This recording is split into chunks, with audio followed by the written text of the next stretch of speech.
बिस्मिल्लाहिर्रहमानिर्रहीम। नाज़रीन अस्सलाम वालेकुम, मैं हूँ इमरान वसीम। नाज़रीन, इस वीडियो लॉग में जो चंद बड़ी ख़बरें आपके साथ हम शेयर करने जा रहे हैं, उनमें एक तो आपको ये बताएंगे कि साबिक़ वज़ीर आज़म नवाज़ शरीफ के साथ लंदन में अहम शख्सियत के राब्ते का क्या मामला है, इसकी डिटेल। इसके अलावा मरियम नवाज़ साहिबा से मुतल्लिक़ पहली मरतबा एक बड़ा एतराफ़ सामने आया है और ये अपनी नौइयत का एक बहुत बड़ा एतराफ़ है। इसकी तफ़सीलात और इमरान खान साहब की वकालत का फ़ैसला हो गया है, बल्कि एक बहुत बड़ा फ़ैसला वकालत से मुतल्लिक़ हुआ है। इसकी डिटेल भी आप नाज़रीन की खिदमत में पेश करेंगे और इसके अलावा हमारे वीडियो लॉग की जो दीगर अहम ख़बरें हैं, उनकी डिटेल भी आप नाज़रीन के साथ शेयर करेंगे। तो पहली ख़बर से गुफ्तगू का आगाज़ करते हैं। शेख रशीद साहब, जो कि इमरान खान साहब के साबिक़ वज़ीर दाखिला भी हैं, साबिक़ वज़ीर रेलवे भी हैं और पिछले चंद रोज़ से लापता हैं। कहाँ पे हैं? उन्हें गिरफ़्तार किया गया, हिरासत में लिया गया। तो उनकी बाजियाबी के लिए जो लाहौर हाई कोर्ट पिंडी बेंच से रिजू किया गया था, तो आखिरी समाअत पे लाहौर हाई कोर्ट ने वफाक और पंजाब को नोटिस जारी करके रिपोर्ट तलब की थी कि शेख रशीद साहब की गुमशुदगी के हवाले से मुफस्सल रिपोर्ट दी जाए। तो आज लाहौर हाई कोर्ट में इस केस की समाअत हुई है। जस्टिस सदाकत अली ख़ान साहब ने इस केस की समाअत की। तो रावलपिंडी पुलिस की जानिब से बड़ी हैरानकुन रिपोर्ट जो है वो अदालत के सामने पेश की गई, जिसमें अदालत को ये बताया गया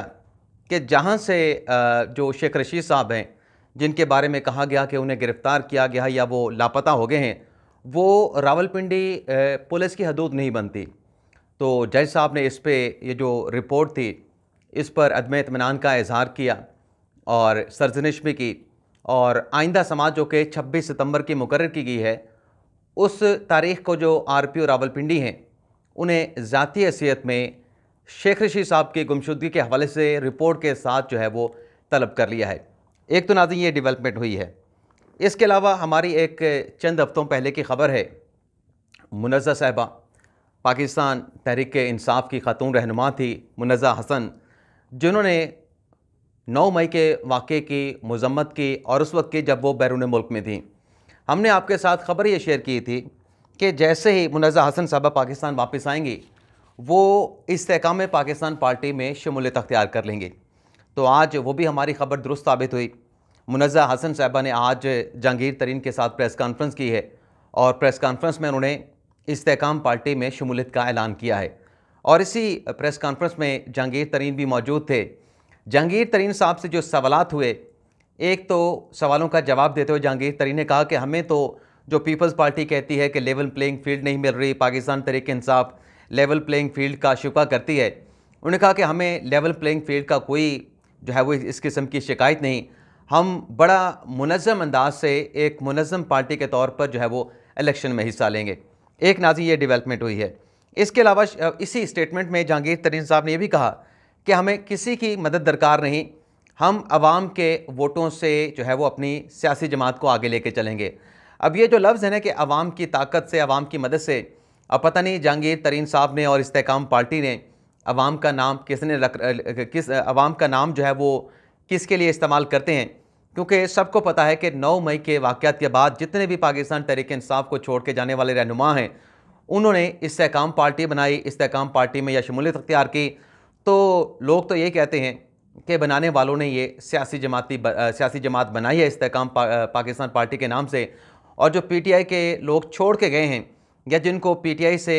राहें जुदा करवाई गई हैं, उन्हें इस पार्टी में इकट्ठा किया गया है। अब जहांगीर तरीन साहब कहते हैं कि हमें अवाम की मदद दरकार है, अवाम के अलावा हमें किसी की मदद नहीं चाहिए। तो बात वही थी जो मैंने पहले की, न जाने अवाम किस चीज़ का नाम जो है इस्तेहकाम पाकिस्तान पार्टी वालों ने रख रखा है। इसके अलावा नाज़रीन, मरियम नवाज़ साहिबा से मुतल्लिक़ जो बड़ा इंकिशाफ हुआ, ये चीज़ें तो पहले भी चलती रहीं, बल्कि मरियम नवाज़ ने ख़ुद इस बात का इंकिशाफ किया था कि जब वो नैब की हिरासत में थी, तो उनके सेल में, जहाँ पे नैब के सेल में उनको रखा गया था, वहाँ पे कैमरे लगे हुए थे। और ये बात एक से ज़्यादा मरतबा की गई। राना सनाउल्लाह साहब ने भी की और लीगी रहनुमाओं ने भी की, लेकिन अब की मरतबा बैरिस्टर ज़फ़रुल्लाह साहब ने एक नई बात की है। बैरिस्टर ज़फ़रुल्लाह साहब ने एक निजी TV चैनल को इंटरव्यू दिया, जिसमें उन्होंने ये इंकिशाफ किया, बल्कि एतराफ़ किया कि जब मरियम नवाज़ हिरासत में थी, गिरफ़्तार थी, तो इस दौरान इमरान खान साहब की ईमा पे, इमरान खान साहब की ख्वाहिश पे उनसे जेल में झाड़ू लगवाया गया और बैरिस्टर ज़फ़रुल्लाह साहब ने कहा कि जो सलूक मरीम नवाज़ के साथ हुआ, हम नहीं चाहते कि ऐसा सलूक जो है वो चेयरमैन PTI इमरान खान साहब के साथ होना चाहिए। अब जो वकालत वाली ख़बर है, इमरान खान साहब की वकालत, बड़ा फ़ैसला हो गया। तो ये नाज़रीन, जैसा कि आप जानते हैं कि खान साहब की लीगल टीम में बहुत सारे वकला हैं, उसमें सलमान सफदर साहब भी हैं, अली बुखारी साहब हैं, बैरिस्टर गौर साहब हैं, ख्वाजा हारिस साहब भी थे। अब नाज़रीन, जो लतीफ़ खोसा साहब को टीम में शामिल किया था, ख़ास तौर पे जो कोयटा का मुकदमा था वकील अब्दुल रज़ाक शर के कत्ल का, उसके अलावा ये तोशा खाना के केस में हाई कोर्ट की सतह पे भी लतीफ़ खोसा साहब को लाया गया। और लतीफ़ खोसा साहब जो हैं वो अहलिया बुशरा बीबी साहिबा के भी मुख्तलिफ़ केसेस में अब वकालत कर रहे हैं। अब हुआ यह है कि लतीफ़ खोसा साहब तो पाकिस्तान पीपल्स पार्टी का हिस्सा हैं। उन्हें 14 सितंबर को जमात की तरफ से एक नोटिस किया गया कि आप मेंबर तो हैं पाकिस्तान पीपल्स पार्टी एग्जेक्टिव जो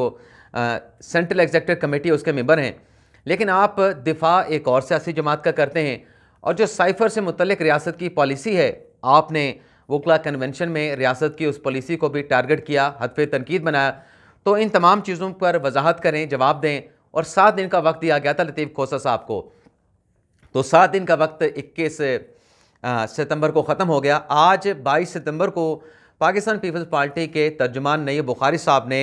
ये एलामिया जारी कर दिया और इस बात का एतराफ़ भी कर लिया है कि लतीफ़ खोसा साहब की जो पीपल्स पार्टी की बुनियादी रुकनीत है उसको मुअत्तल कर दिया गया है। तो ये अब जो वकालत थी, जो लतीफ़ खोसा साहब इमरान खान साहब की वकालत किया करते थे, उनसे मुतल्लिक अब पीपल्स पार्टी ने फैसला किया है कि लतीफ़ खोसा साहब अब सेंट्रल एग्जेक्टिव कमेटी की जो उनकी बुनियादी रुकनीत थी और पीपल्स पार्टी की बुनियादी रुकनीत थी, उससे उनको मुअत्तल कर दिया गया है। यानी खान साहब की वकालत करें, लेकिन पीपल्स पार्टी की जो उनकी रुकनीत थी उनको उसको जो है वो मुअत्तल कर दिया गया है। इसके अलावा नाज़रीन, परवेज़ इलाही साहब, शेख रशीद साहब का तो हमने जिक्र किया, तो परवेज़ इलाही साहब से मुतल्लिक एक बड़ी खबर है। खबर यह है कि परवेज़ इलाही साहब को आज जज साहब ने ऑफ़र की कि आप ज़मानती मचलके जमा करवाएँ, हमारी तरफ से आपको मुकम्मल छुट्टी, आप घर चले जाएँ।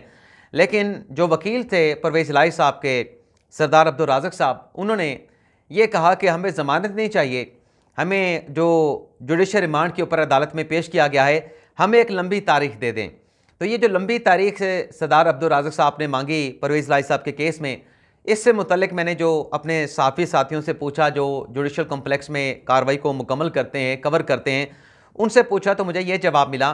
कि ये इसलिए एक प्लानिंग के तहत लंबी तारीख मांगी गई है क्योंकि एक केस से अगर परवेज़ इलाही की ज़मानत होती है तो दूसरे केस में परवेज़ इलाही को गिरफ़्तार कर लिया जाता है। अब चूँकि इसी मामले पे कि एक केस के बाद दूसरे केस में गिरफ़्तारी, दूसरे केस में ज़मानत के बाद तीसरे केस में गिरफ़्तारी, तो चूँकि परवेज़ इलाही साहब ने इस्लामाबाद हाई कोर्ट से रिजू कर रखा है और वहाँ से जब तक फैसला नहीं आता कि किसी केस में परवेज़ इलाही को गिरफ़्तार ना किया जाए, इसलिए इस केस में एक लंबी तारीख मांगी गई। इस केस में जब अदालती कार्रवाई का आगाज़ हुआ तो सरदार अब्दुल राज़िक साहब ने कहा कि हमें लंबी तारीख दे दें, और जिस पर जज साहब ने कहा कि फिर हमारा क्या है, हम तो 40 दिन की तारीख जो है वो डाल देते हैं, हमारी तरफ से तो आप आज़ाद थे, आज आप ज़मानती मचलके जमा कराएँ और घर चले जाएँ। जज साहब ने यह भी पूछा सरदार अब्दुल राज़िक साहब से, क्या आपने इस केस में ज़मानत की दरख्वास्त के अलावा बाकी केसेस में ज़मानत की दरख्वास्त दे रखी है? तो सरदार साहब ने कहा, अब्दुल राज़िक साहब ने, कि जी हाँ, इस केस में भी ज़मानत दे रखी की दरख्वास्त दे रखी है, और जो एंटी करप्शन के केसेस हैं वहाँ भी, उन केसेस में भी हमने ज़मानत के लिए मुतल्लिका अदालतों से रुजू कर रखा है। तो जज साहब ने 13 अक्टूबर की तारीख डाल दी। तो जब ये तारीख डली तो जो परवेज़ इलाही साहब हैं वो रोस्टम पे आ गए। उनकी जानिब से 2-3 शिकवे किए गए। एक तो उन्होंने कहा कि देखें मेरा पेट ख़राब है, तो जिस पे जज साहब ने कहा कि मतलब ये बड़ी हैरानी का इज़हार किया कि पेट ख़राब है, अल्लाह खैर करे, अल्लाह आपको सेहत दे। और फिर परवेज़ इलाही साहब ने कहा कि मेरे जो सेल है जहाँ पे मुझे रखा गया, वहाँ पे एक दीवार खड़ी कर दी गई है। ना सिर्फ दीवार खड़ी कर दी गई बल्कि दीवार खड़ी करने से एक तो जो मेरे सेल में ताज़ा हवा आती थी वो रुक गई है, और सेल के बाहर एक अजनबी खड़ा होता है। तो जज साहब 13 अक्टूबर की तारीख तो पहले दे चुके थे, तो जज साहब ने परवेज़ इलाही से कहा कि चलें पता करते हैं कि वो अजनबी जो आपके सेल के बाहर खड़ा होता है वो कौन है। तो परवेज़ इलाही साहब को ज़मानत मिली, ज़मानत देने की पेशकश की जज साहब ने, लेकिन उनके वकील ने और परवेज़ इलाही साहब ने ये ज़मानत की सहूलत लेने से इनकार कर दिया, और फोकस है कि हाई कोर्ट से अगर ऐसा एक ब्लैंकेट ऑर्डर मिल जाए कि किसी केस में परवेज़ इलाही को गिरफ़्तार ना किया जाए, तो वो ज़्यादा मुनासिब रहेगा कि बजाय इसके कि आज हाई कोर्ट से ज़मानत हो और फिर महकमा के एंटी करप्शन पंजाब की तरफ से उन्हें दोबारा जो है वो गिरफ़्तार कर लिया जाए। इसके अलावा नाज़रीन, नवाज शरीफ साहब से मुतल्लिक जो खबर है, एक तो यह है कि जैसे कि आप जानते हैं कि आज लंदन में बड़ी अहम बैठक है जिसमें नवाज शरीफ होंगे, शहबाज शरीफ होंगे, मरीम नवाज़ भी जो हसन नवाज़ का दफ्तर है वहाँ पे लंदन में वहाँ पे पहुँच चुकी हैं और इसमें कहा जा रहा है कि बड़े फैसले किए जाएंगे। अब एक तो इसमें यह है कि जैसा कि शहबाज शरीफ साहब वापस आए थे पाकिस्तान और क्विक यू टर्न लेके दोबारा लंदन का रास्ता उन्होंने ले लिया, लंदन पहुँच भी गए, तो इस बारे में जो चीज़ें जो चहमगुइयाँ यहाँ पे हो रही थी तो उसमें अब मुर्तज़ा अली शाह साहब जिन्होंने ये खबर दी थी कि बुला लिया गया है शहबाज शरीफ को दोबारा लंदन, उन्होंने क्लैरिफाई किया है कि वो किसी का पैगाम लेके शहबाज शरीफ लंदन वापस नहीं आए, बल्कि मशरिक़ वस्ता के एक बड़ी अहम शख्सियत के साथ वो मुलाकात करने चाह रहे थे, उनको वक्त नहीं मिला। तो जितने दिन उनका लंदन का क़याम था वो कोशिश करते रहे कि उनके साथ मुलाकात हो पाए, लेकिन चूँकि मुलाकात नहीं हुई तो वापस चले गए। लेकिन जैसे पाकिस्तान पहुँचे तो उस मशरिक़ वस्ता की अहम शख्सियत ने कहा कि मैं अब आपके साथ मुलाकात करना चाहता हूं, तो उनसे मुलाकात के लिए शहबाज शरीफ दरअसल जो है वो लंदन वापस आए हैं और इस मुलाकात की बड़ी अहमियत है, मुर्तज़ा शाह साहब ने कहा। लेकिन दूसरी जानब जो तारिक अजीज़ साहब हैं, रोज़नामा दुनिया से मुंसलिक हैं, वाबस्ता हैं, उनका कुछ और स्टांस था जो कल आपके साथ हमने शेयर किया था कि तारिक अजीज़ साहब ये कहते हैं कि नवाज शरीफ की जो लंदन से पाकिस्तान वापसी है उसमें अभी भी इफ़ एंड बट्स हैं और कुछ यकीन दहानियाँ नवाज शरीफ इस्टेब्लिशमेंट से चाहते हैं जिनकी ताहाल जो है वो इस्टेब्लिशमेंट ने नवाज शरीफ को यकीन दहानियाँ नहीं कराई, तो इसलिए जो वापसी का प्लान है वो अभी कन्फर्म नहीं किया जा सकता। इसी किस्म की एक ख़बर मिलती जुलती नुसरत जवेद साहब ने भी अपने कॉलम में शेयर की कि शहबाज शरीफ साहब लंदन से वापस आए तो लाहौर के नवाही एक शहर में उनकी किसी अहम शख्सियत के साथ मुलाकात हुई है। लेकिन बहरहाल जो मुर्तज़ा अली शाह साहब ने दावा किया है उनका दावा अपनी जगह पे, और जो तारिक अजीज़ साहब कहते हैं जो उनकी खबर है उनकी खबर अपनी जगह पे, नुसरत जवेद साहब का जो कॉलम है उसमें उनका तबसरा उनकी खबर अपनी जगह पे। आप नाज़रीन ज़्यादा बेहतर फैसला कर सकते हैं कि मौजूदा हालात में शहबाज शरीफ साहब के लंदन वापसी क्यों हुई है। अब ये जो मैंने लिखा कि बड़ी अहम शख्सियत का लंदन में नवाज शरीफ के साथ रब्ता, कल नाज़रीन चौधरी शुजात के साथ साबिक़ सदर आसिफ अली ज़रदारी ने मुलाकात की। इस मुलाकात की अंदरूनी कहानी सामने आई है। इस मुलाकात के हवाले से बताया गया कि चौधरी शुजात साहब ने यह मशवरा दिया है, तजवीज़ दी है आसिफ अली ज़रदारी को कि ये जो आपने नून लीग ने और पीपल्स पार्टी ने एक दूसरे के खिलाफ बयानात देने का सिलसिला शुरू किया है, ये ख़त्म किया जाए। मुल्क ऐसी नहज पे मौजूद है, मुल्क के हालात ऐसे हैं कि सबको मिलजुल के चलना चाहिए, सबको मिलजुल के सियासत करनी चाहिए। तो जिस पे आसिफ अली ज़रदारी ने कहा कि हमने तो हक़ाइक़ की बात की है, किसी की तज़लील नहीं की, किसी को टारगेट नहीं किया, लेकिन शुजात साहब ने कहा कि आप तहम्मुल करें और इस किस्म के तुंदो तेज़ जो बयानात हैं वो ना दिए जाएँ, और मैं इस सिलसिले में लंदन में नवाज शरीफ के साथ भी रब्ता करूँगा। अब चौधरी शुजात साहब का ये जो अंदरूनी कहानी का जो बयान है, अब इसमें देखते हैं कि चौधरी शुजात कब नवाज शरीफ के साथ रब्ता करते हैं और ये जो एक दूसरे पे हमले ताबड़तोड़ किस्म के बयानात पीपल्स पार्टी और नून लीग दे रही है,